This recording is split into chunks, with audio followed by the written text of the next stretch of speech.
ಇವತ್ತು ನನ್ನ ಹುಟ್ಟಿದ ದಿನ.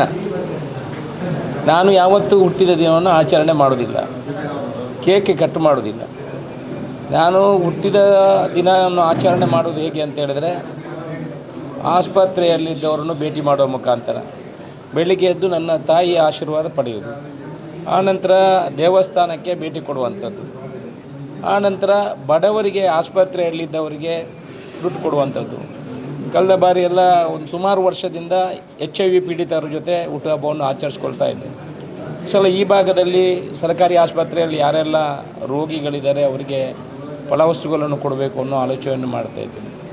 ಜೊತೆಯಲ್ಲಿ ಇವತ್ತು ನನ್ನ ಅಭಿಮಾನಿ ಬಳಗದವರು AR ವಾರಿಯರ್ಸ್ ಅಂತ ಭಾರಿ ವರ್ಷದಿಂದ, ಈ ವರ್ಷ ಶಾಸಕನಾದಾಗ ಅವರು ನಮ್ಮ ಜೊತೆಯಲ್ಲಿ ಕಟ್ಟಿದಂಥ ಸಂಘ ಅಲ್ಲ, ಸುಮಾರು 9 ವರ್ಷದಿಂದ AR ವಾರಿಯರ್ಸ್ ಅಂತ ನನ್ನ ಬೆನ್ನ ಹಿಂದೆ ನಿಂತುಕೊಂಡು ಒಂದಷ್ಟು ಯುವಕರ ತಂಡ ಪಕ್ಷ ಭೇದ ಇಲ್ಲದೆ ಕೆಲಸ ಮಾಡ್ತಾಯಿದ್ದಾರೆ. ಅಂದರೆ ನಮ್ಮ ಅಭಿವೃದ್ಧಿ ಕೆಲಸಗಳು ಸಹ ನಮ್ಮ ಬಡವರಿಗೆ ಮಾಡುವಂಥ ಕೆಲಸವನ್ನು ಗುರುತಿಸಿ ಅದ್ರ ಜೊತೆಯಲ್ಲಿ ಅವರು ಎಲ್ಲಿ ಕಷ್ಟ ಆಗ್ತದೆ ಆಗ ಸಮಾಧಾನ ಮಾಡುವಂಥದ್ದು ಬೇರೆ ಬೇರೆ ಕೆಲಸಗಳನ್ನು.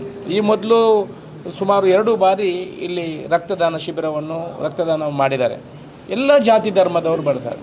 ಈ ಸಲ ಕೂಡ ಸುಮಾರು ಒಂದು 50ರಿಂದ 60 ಜನ ಇಲ್ಲಿ ರಕ್ತದಾನ ಶಿಬಿರವನ್ನು ಆಯೋಜನೆ ಮಾಡಿಕೊಂಡಿದ್ದಾರೆ. ರಕ್ತದಾನ ನಡೀತಾ ಇದೆ. ಜೊತೆಯಲ್ಲಿ ಈಗ ನಾವು ಸರ್ಕಾರಿ ಆಸ್ಪತ್ರೆಗೆ ಹೋಗಲಿಕ್ಕಿದ್ದೇವೆ. ಆನಂತರ ನಮ್ಮ ಕಚೇರಿಯಲ್ಲಿ ಅವರು ಏನು ವೀಲ್ ಚೇರ್ ಕೊಡುವಂಥದ್ದು ಕಾರ್ಯಕ್ರಮವನ್ನು ಕೂಡ ಆಯೋಜನೆ ಮಾಡಿದ್ದಾರೆ. ಒಟ್ಟಿನಲ್ಲಿ ಆಡಂಬರವಾಗಿ ಬರ್ತ್ಡೇಯನ್ನು ಆಚರಿಸುವಂಥ ಸಂಗತಿಗಳಿಲ್ಲ.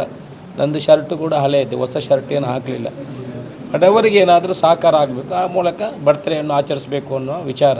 ಜೊತೆಯಲ್ಲಿ ಇವತ್ತು ಮಹಾಲಿಂಗೇಶ್ವರ ದೇವಸ್ಥಾನಕ್ಕೆ ಹೋಗಿ ಶಿವನಾಮವನ್ನು ಹೇಳಿದ್ದೀವಿ. 108 ಬಾರಿ ಶಿವನಾಮವನ್ನು ಹೇಳಿದ್ದೀನಿ. ಇನ್ನು 110 ದಿವಸ ಅದನ್ನು ಹೇಳುವಂಥ ಒಂದು ವಿಚಾರವನ್ನು ಹೇಳಿದ್ದೀನಿ. ಯಾಕಂತೇಳಿದ್ರೆ ಮಳೆ ಭಾರಿ ಕಡಿಮೆ ಇದೆ. ಗಾಳಿ ಮಳೆ ನೀರು ಇಲ್ಲದಿದ್ದರೆ ಈ ದೇಶದಲ್ಲಿ ಮನುಷ್ಯ ಬದುಕಲಿಕ್ಕೆ ಸಾಧ್ಯ ಇಲ್ಲ. ಈ ಸಲ ತುಂಬ ಮಳೆ ಕಡಿಮೆ ಆಗಿದೆ. ಮಹಾಲಿಂಗೇಶ್ವರ ಅವರವರು ನಂಬಿರುವಂಥ ಎಲ್ಲ ದೇವರಲ್ಲಿ ಪ್ರಾರ್ಥನೆ ಮಾಡ್ಕೊಳ್ಳೋದೇನಂತ ಹೇಳಿದ್ರೆ ಮಳೆ ಬರಬೇಕು. ಸಲ ನಮಗೆ ಅರ್ಧವಾಸಿ ಕೂಡ ಮಳೆ ಬಂದಿಲ್ಲ. ಆ ಮಳೆ ಬರಲಿ, ಇವತ್ತಿಂದಲೇ ಮಳೆ ಬರುವಂಥ ವ್ಯವಸ್ಥೆಗಳಾಗಿ ಎಲ್ಲರ ಪ್ರಾರ್ಥನೆ ಅದಕ್ಕೆ ಇರಲಿ. ಎಲ್ರಿಗೂ ಶುಭಾಶಯ ಹೇಳ್ತಾ ಇದ್ದೀನಿ. ಎಲ್ರಿಗೂ ಒಳ್ಳೆಯದಾಗಲಿ. ಎಲ್ರಿಗೂ ನನಗೆ ಯಾರ್ಯಾರು ಬರ್ತ್ಡೇಗೆ ನನ್ನ ಹುಟ್ಟಿದ ದಿವಸಕ್ಕೆ ನನಗೆ ಯಾರ್ಯಾರು ಶುಭಾಶಯವನ್ನು ಹೇಳಿದ್ದಾರೆ, ವೈಯಕ್ತಿಕವಾಗಿ ನಮಗೆ ಅವರಿಗೆ ಥ್ಯಾಂಕ್ಸ್ ಹೇಳಲಿಕ್ಕೆ, ಕೃತಜ್ಞತೆ ಹೇಳಲಿಕ್ಕೆ ಆಗಲಿಲ್ಲ. ನಿಮ್ಮ ಮೂಲಕ ಎಲ್ರಿಗೂ ಯಾರೆಲ್ಲ ನನಗೆ ಶುಭಾಶಯ ಹೇಳಿದ್ದಾರೆ, ನನ್ನ ಹಿತೈಷಿಗಳು, ನನ್ನ ಅಭಿಮಾನಿಗಳು, ನನಗೆ ಆಶೀರ್ವಾದ ಮಾಡಿದವರು, ನಿಮ್ಮ ಮೂಲಕ ಅವರಿಗೆಲ್ಲ ನಾನು ಕೃತಜ್ಞತೆ ಹೇಳಲಿಕ್ಕೆ, ಧನ್ಯವಾದಗಳನ್ನು ಹೇಳಲಿಕ್ಕೆ ಇಚ್ಛೆಪಡ್ತೀನಿ.